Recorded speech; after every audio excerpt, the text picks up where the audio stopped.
Every day, people chase success, money, fame, or validation, thinking one day I'll be happy. But that one day never comes because happiness isn't a destination, it's a daily decision. Happiness is not in the future, not in achievements, not in someone else's approval, it's in the small choices you make today. And when you learn to be happy every day, not just when things go your way, that's when life truly begins to feel beautiful. That's what most people unknowingly do every single day. We tell ourselves, once I get that job, I'll be happy. Once I buy that car, I'll be happy. Once I find the right person, I'll be happy. And the funny thing is, even when we finally get those things, we quickly move the goalpost again. Happiness keeps running further away because we keep attaching it to something that hasn't happened yet. It's like telling the sun, I'll enjoy your warmth only when the sky looks perfect. But the sun is shining now. You just have to feel it. You see, happiness is not a reward you receive after you've done everything right. It's not something you earn when life finally behaves. It's something you allow yourself to feel. Today, in this moment, as things are, think about it. There will always be problems. There will always be people who don't understand you, plans that don't go perfectly, dreams that take longer than you expected. If you keep waiting for the day when everything is perfect, you'll spend your entire life in emotional debt, waiting for a happiness that never arrives. When you postpone happiness, you give away your power. You say, I can only feel good when life gives me permission. But life doesn't always cooperate, does it? Some days it rains. Some days it hurts. Some days you feel lost. But even on those days, you can smile. Not because everything is fine, but because you have decided not to let circumstances control your peace. It's a choice, not a condition. You don't have to have everything figured out to be happy. You just have to look at what's already working in your life and say, this is enough for now. The secret is not to find happiness at the end of the journey, but to carry it with you along the way. Because if you can't be happy on the way there, you'll never be happy when you get there. So stop postponing happiness until someday. Start choosing it every day. Smile, not because life is perfect, but because you are learning to live perfectly within it. That's where true happiness begins. The very first thought you have when you open your eyes sets the emotional tone for your entire day. Most people, without realizing it, start their mornings in complaint. They wake up and immediately think, oh, another day, or I have so much to do, or why is my life still not where I want it to be? And then they carry that heaviness through the rest of the day, as if life owes them something. But the moment you replace complaint with gratitude, everything shifts. When you wake up and your first thought is, thank you, not to anyone specific, but just a quiet acknowledgement of the blessing of being alive, your heart softens, your mind clears, and your entire energy changes. You start to notice how much you already have instead of obsessing over what's missing. Think about it. Someone, somewhere prayed last night for what you already have today. The bed you slept on, the roof over your head, the food on your plate, the people who care for you, even the air you're breathing. These are things we stop noticing until they're gone. Gratitude brings them back into focus. It's not about ignoring your problems. It's about not letting them blind you to your blessings. Because if you can't appreciate the small things, you'll never feel fulfilled when the big things arrive. Gratitude doesn't just make you happy, It trains your mind to find happiness in everything. Start your day differently. Before you touch your phone, before you check your messages, just sit for a moment and say to yourself, I'm grateful. Grateful for this new day, for this breath, for another chance to live, to grow, to love, to try again. You'll notice something magical.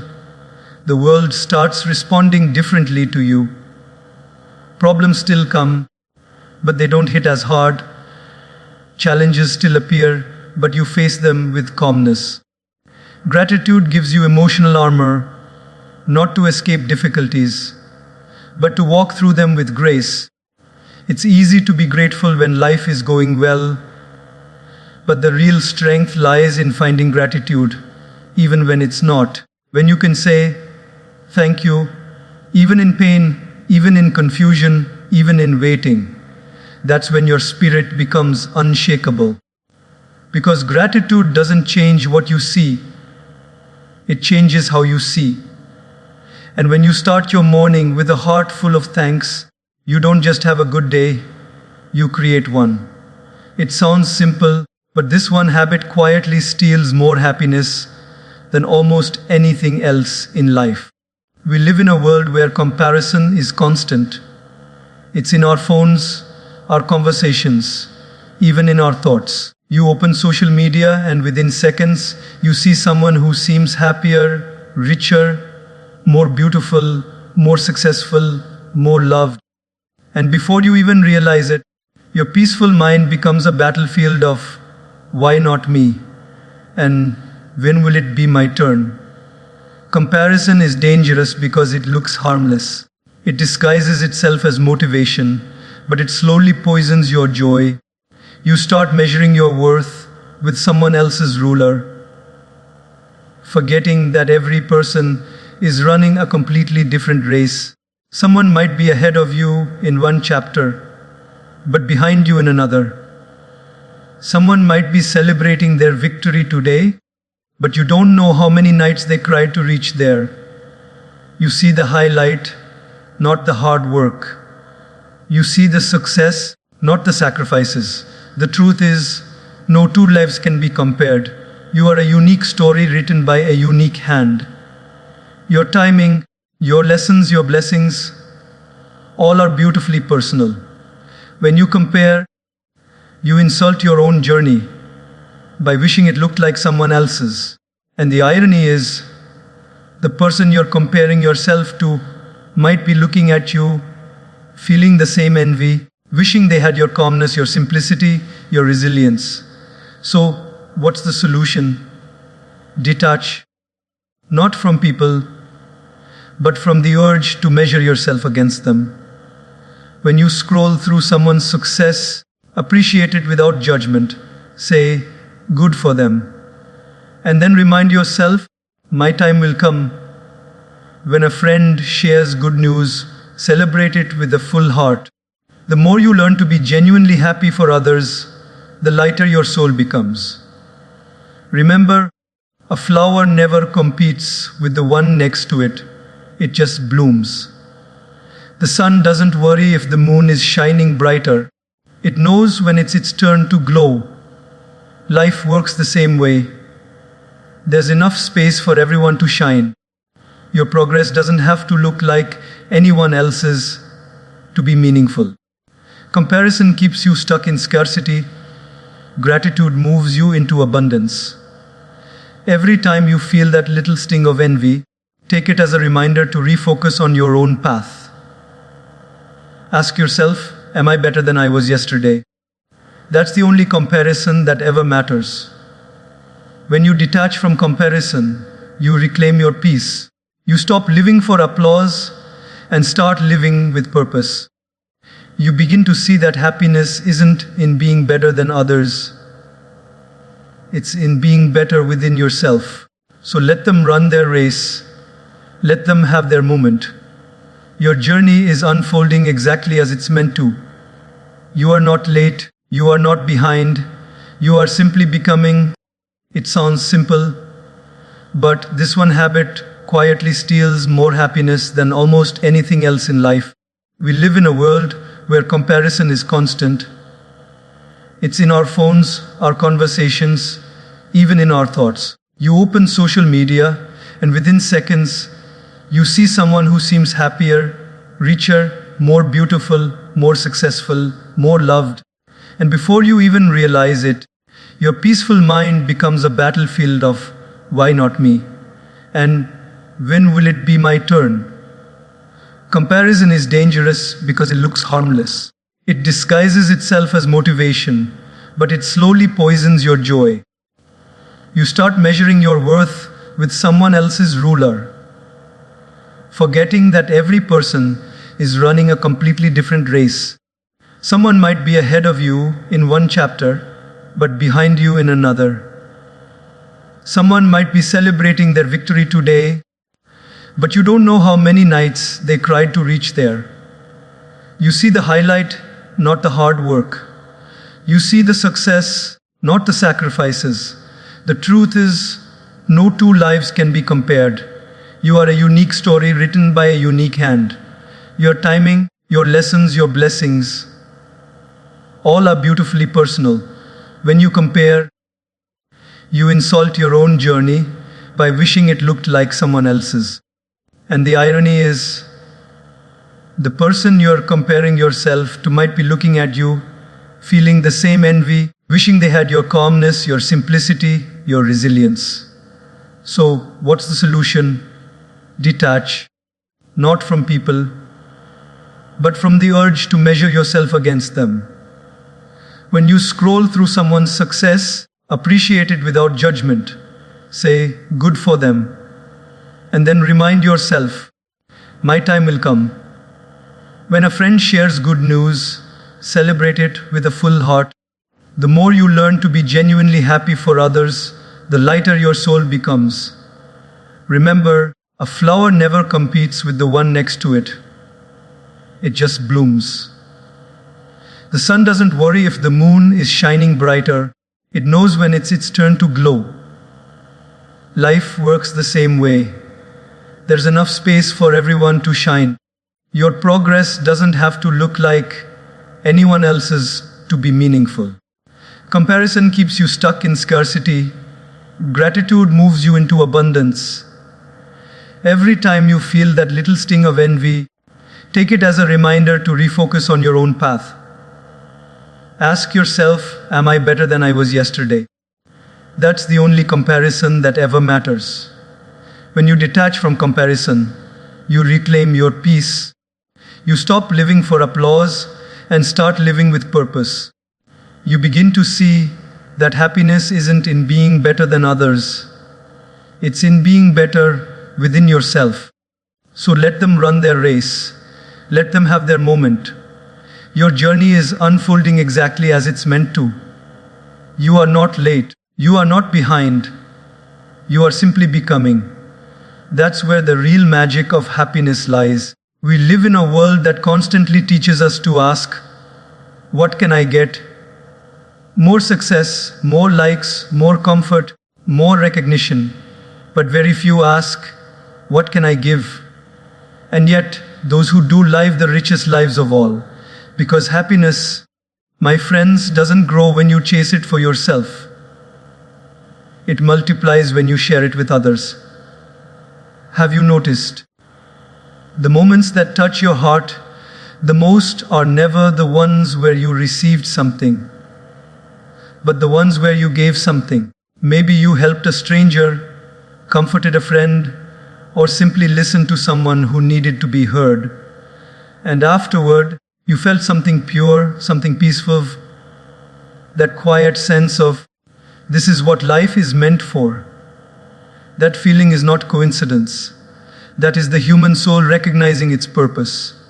You see, when you focus only on seeking approval, seeking attention, seeking rewards, you live in constant hunger.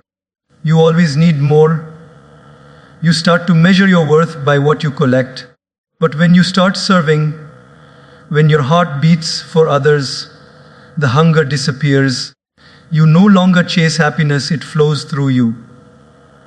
Because service connects you to something bigger than yourself. The happiest people are not the ones who have everything, they are the ones who give even when they don't have much. There's a story of a poor man who had only one piece of bread. Instead of keeping it for himself, he shared half with another hungry man.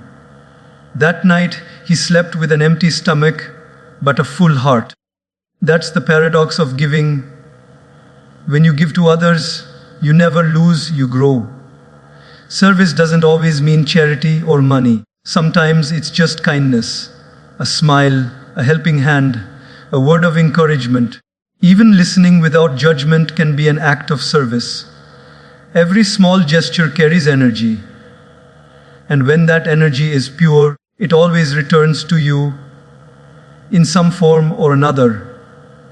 There's a reason why those who live for others radiate peace. Their joy doesn't depend on what's happening around them, but on what's flowing from them. You'll notice this. The more self-centered your world becomes, the heavier your heart feels. But the moment you do something selfless, even a small act, you feel light again. Because the heart wasn't made to just take. It was made to give. Think about it. The sun doesn't ask for applause before it shines. The river doesn't expect gratitude before it flows. Nature's greatest forces give endlessly, and that's why they never run dry. The same applies to us. When we learn to live in service, when we ask, how can I make someone's day better today? Life starts giving us back in unexpected, beautiful ways. Happiness isn't hiding in achievements or possessions. It's hiding in contribution. Every time you make someone else smile, a part of your own heart heals. Every time you lift someone up, you rise a little higher yourself. So don't just seek happiness, serve it. Be the reason someone believes kindness still exists. Be the warmth someone feels after a cold day. Because when your life becomes about giving, your heart will never feel empty again. These 4 words can heal a lifetime of pain, yet they're the hardest to live by. Every one of us has been hurt, disappointed, or betrayed by someone we trusted. Maybe it was a friend who lied, a loved one who walked away, or a stranger who broke your faith in people. The natural reaction is to hold on, to replay the moment, to question why it happened, to carry the bitterness as if it protects us. But the truth is, holding on doesn't protect you. It poisons you. When you refuse to forgive, the wound doesn't close, it festers. You carry the person who hurt you everywhere you go. You smile on the outside, but inside, that anger burns quietly, draining your peace, your energy, your joy. The irony is, while you're busy hating them, they've probably moved on. You become the prisoner while they walk free. Forgiveness is not about saying what they did was okay. It's not about pretending it didn't hurt. It's about saying, I will no longer let what you did continue to hurt me. You see, forgiveness is not weakness. It's strength of the highest kind. Anyone can hold a grudge. That's easy. But to forgive, to look at your pain and choose peace over revenge, that takes a heart that is truly strong. It takes a soul that refuses to let bitterness win. Because anger and resentment might feel powerful at first, but they slowly destroy you from within. Think of your heart as a garden. Every time you hold on to anger, you plant a thorn that pierces you again and again. Forgiveness, on the other hand, is the act of pulling those thorns out, not for them, but for you. It's choosing to stop bleeding for someone who isn't even holding the knife anymore. People often say, I can't forgive, it's too hard. But what's harder? Carrying the weight of hate for years, or letting it go and finally breathing again? Holding grudges is like drinking poison and expecting the other person to suffer. The only person you end up harming is yourself. Forgiveness doesn't mean forgetting. It means remembering without pain. It means learning the lesson without reliving the story. It means you finally stop giving your past the power to control your present. When you forgive, you reclaim your strength. You take back your peace. You open your heart again, not because they deserve it, but because you do. Sometimes, the person you need to forgive isn't someone else, it's you. We often carry guilt for the mistakes we made, the people we hurt, the chances we missed. But you cannot grow if you keep punishing yourself for who you used to be. You did the best you could with what you knew at that time. Forgive yourself. Speak kindly to yourself. You deserve the same compassion you give to others. Forgiveness is not an event, it's a process. You might have to do it again and again every time the memory returns. But each time you choose peace over pain, your heart becomes lighter. Slowly the wound heals. Slowly the past loses its grip. Slowly you start living again.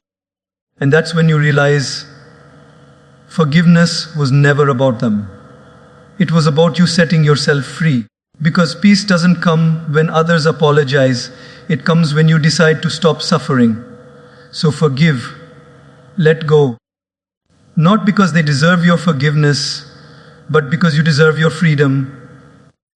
In a world that never stops moving, this might be the hardest advice to follow.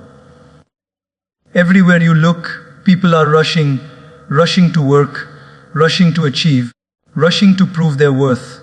The world glorifies speed. It celebrates the hustle. It tells you that if you're not constantly moving, you're falling behind. But here's the truth. You're not behind, you're alive. And being alive isn't a race, it's a rhythm. Most people are not tired because they're doing too much. They're tired because they're doing too much without presence. They're living life like it's a to-do list, ticking boxes, meeting deadlines, chasing goals, yet forgetting to live between those lines.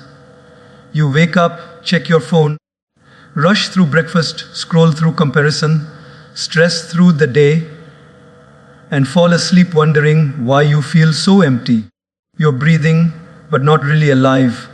When was the last time you simply stopped, just sat silently, closed your eyes, and felt your breath, the air moving in and out? That one small act, that simple moment, is enough to remind you peace is not somewhere out there, waiting to be found. It's right here, inside you. But to feel it, you have to slow down. Life isn't meant to be a blur. The beauty of life hides in the moments we rush past. The sound of rain, the smile of a stranger, the warmth of your tea, the stillness of dawn. We miss all of that because we're too busy chasing what's next. The mind says, go faster. But the soul whispers, slow down, you're missing the view. When you slow down, you start to see things clearly. You realize that not everything needs to be done immediately. Not every problem needs to be solved right now. Some things heal with time, some answers come with silence, and some peace is found only in stillness. The more you push, the more resistance life gives you. But when you breathe, when you release control, everything starts flowing naturally again. The breath is your anchor. It's your reminder that the present moment is all you truly have. You can't breathe yesterday's air, and you can't inhale tomorrow's. You only have this breath. And in this breath, you can choose peace, you can choose calm, you can choose to be here. Sometimes, slowing down feels uncomfortable because the silence reveals everything we've been avoiding. The unprocessed emotions, the buried thoughts, the hidden pain. But that's exactly why you need to slow down, because healing only begins when you stop running from yourself. There's nothing noble about burnout. You don't prove your worth by exhausting your body. and draining your soul.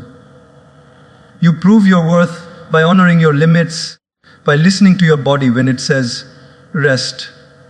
Rest isn't laziness, it's maintenance. Even the most powerful machines shut down to recharge. Why do you think you should be any different? When you slow down, your relationships deepen too. You start listening, really listening, not just hearing to reply. You begin to notice the people you love, not just exist around them. You start finding joy in little things, the things that were always there, waiting for you to notice. Slowing down doesn't mean stopping your dreams. It means walking toward them with awareness. Because life isn't about how fast you get there. It's about how present you are on the way. The most peaceful people are not the ones who have less to do, but the ones who have learned to move calmly, even through chaos. So today, pause, breathe, feel your heartbeat. Look around, you're here, you're alive. That's enough. You don't have to rush to catch life. Life is already happening. You just have to slow down and breathe it in. This one simple shift can completely transform your peace, your relationships, and your inner strength. Every day, life gives us countless moments that test our patience. A rude comment, an unexpected setback, a disappointing outcome, or someone who simply misunderstands us. And in those moments, we're faced with a choice. Do we react instantly out of emotion, or do we respond calmly out of awareness? The difference between the two may seem small, but it defines the entire quality of your life. Most people live in reaction mode. Something happens, they get angry. Someone says something, they get offended. Plans change, they panic. They let the world pull invisible strings, and they dance to every external trigger. But those who master themselves, who learn to respond instead of react, become unshakable. They're not cold, they're conscious. They don't let the chaos around them decide the calm within them. When you react, you give away your power. You let others control your emotions. But when you respond, you reclaim it. You decide how you want to feel, how you want to behave, and what energy you want to bring into that moment. That's what emotional intelligence really is. Not suppressing your feelings, but directing them wisely. Think of your mind as a lake. When someone throws a stone into it, the surface ripples. If you immediately react, those ripples turn into waves that disturb your clarity. But if you stay still, the ripples fade, and soon you can see your reflection again. Silence and patience are the bridges between reaction and response. People often believe reacting quickly makes them strong. But strength isn't about how loud you can shout or how fast you can reply. True strength is remaining kind in an unkind situation. It's being able to pause when every part of you wants to explode. It's the art of holding your peace, even when someone else tries to steal it. You see, reaction is instinct, it's automatic, but response is awareness, it's chosen. Animals react, humans are meant to respond. Every time you pause before replying, every time you breathe before judging, you evolve a little more. You become the master of your emotions, not their slave. Imagine someone insults you. If you react with anger, you've let them control your mood. But if you respond with calm, you've shown that your peace is not for sale. In that moment, you rise above the situation instead of sinking into it. Sometimes, silence itself becomes the most powerful response. Not because you have nothing to say, but because you've realized that not every battle deserves your energy. Learning to respond doesn't mean suppressing your emotions. It means understanding them before expressing them. It means asking yourself, what outcome do I really want? Will my reaction heal or harm? Most of the time, When we act from impulse, we regret it later. But when we act from awareness, even our silence carries wisdom. This is something spiritual teachers, psychologists, and thinkers all agree on. The pause between stimulus and response is where your freedom lies. That small moment, that breath, that second of reflection, it's where peace begins. And the more you practice it, the stronger it becomes. Start small. When someone irritates you, breathe instead of bursting. When plans go wrong, observe instead of complaining. When someone criticizes you, listen, not to agree, but to understand. Every pause strengthens your inner calm. Every act of restraint builds your emotional muscle. Because the truth is, reacting might make you feel powerful for a moment, but responding makes you powerful forever. The person who can't control their emotions will always be controlled by others. But the one who can stay grounded in chaos becomes unstoppable. So, next time life throws its tests your way, don't rush to react. Smile softly, take a deep breath, respond with intention, not impulse. That's where true maturity begins. When you stop being driven by emotion and start being guided by wisdom. It sounds simple, but look around. The world has forgotten this truth. Everywhere you see people chasing things, cars, phones, brands, houses, status symbols, as if they define who we are. We live in a time where relationships are becoming temporary and objects are becoming permanent. We polish our screens more than our souls, and we check our messages more than we check on people. We've mistaken the glitter for gold. But deep down, we all know this. The most expensive possessions can't fill the simplest emptiness of the heart. You can sleep on the softest bed and still feel restless. You can wear luxury and still feel unloved. You can collect everything this world has to offer and still feel something missing. And that something is connection. There's a story of a man who spent his entire life building wealth, chasing status, collecting everything he ever wanted. But when he fell sick and lay on his hospital bed, surrounded by machines and money, he realized none of it could hold his hand, none of it could wipe his tears, none of it could love him back. At that moment, he understood what so many learn too late. Possessions can't comfort you, people can. We buy things to impress people who aren't even looking. We upgrade our gadgets, but downgrade our conversations. We invest in things that depreciate, but neglect the relationships that give our lives meaning. Happiness doesn't come from what's in your pocket, it comes from who's standing beside you. The moments that truly warm your heart, laughter with friends, a parent's hug, a deep conversation, a shared silence, those can't be bought, they're built, they're felt, they're lived. You see, things are meant to be used and people are meant to be loved. But somewhere along the way, we've reversed it. We use people to get things and love things so much that we lose people. We think success means accumulation, but true success means connection, the ability to love deeply and you loved in return. When you value people, life slows down. You start listening more, caring more, giving more. You start seeing relationships not as transactions, but as treasures. You begin to understand that no amount of money can replace a genuine heart. You start appreciating presence over presence. And suddenly, you realize how rich you actually are, not in possessions, but in people who make your world feel alive. Think about it.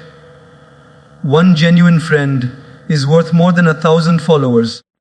One heartfelt conversation is worth more than hundreds of likes.